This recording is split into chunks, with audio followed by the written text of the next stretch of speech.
Hello, welcome to The Update. I'm Abby Smith. There's been an outpouring of grief across the nation following a fire tragedy in Sydney's west. 3 young children died in a house fire while their 28-year-old father remains in a medically induced coma. It's alleged he stopped emergency services from saving the children. 4 other children and a 29-year-old woman were able to escape and remain in hospital. The National Debt Hotline is fielding around 500 calls per day from people struggling to cope with the ongoing cost of living crisis. Many are holding down 2 or 3 jobs but are still not able to cope with the rise of interest rates and cost of bills. Bill Shorten has confirmed regulations which allow participants to access sex workers will be scrapped from the program. The NDIS minister who appeared on Sky says it doesn't pass the test for a service which is deemed necessary. South Australia's Police Commissioner has opened up about life after losing his youngest son due to an alleged hit and run at schoolies.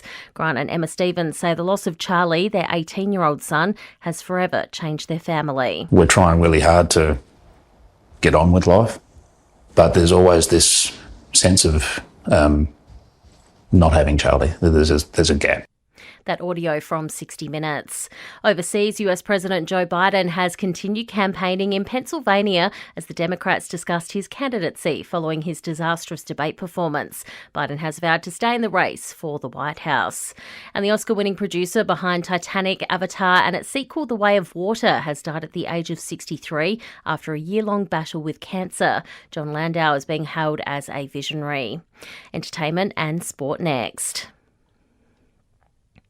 Swans coach John Longmire says they were outworked by the Saints in yesterday's 2-point loss. It was the second straight loss for the ladder leaders. We had 40 tackles for the game. We put more pressure on during the game. In the last quarter, I just thought their mids got right on top and outworked us a bit towards the end, which has been probably, hasn't been a common theme amongst our players.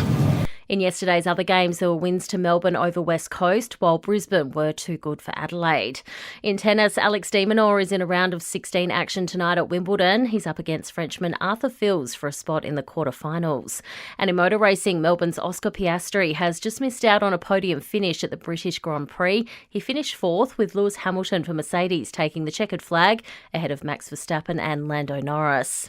In entertainment news, Nicki Minaj has pulled the plug on her concert in Romania due to protests. The singer posted to X just before she was expected to hit the stage, saying her security detail believed the protests could explode into violence, therefore she wouldn't be performing.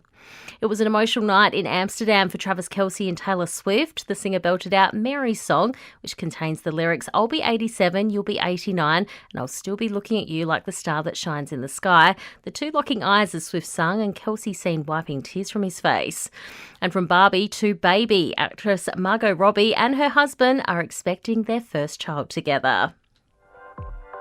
And that's the latest from the Nova podcast team. We'll see you this afternoon for another episode of The Update.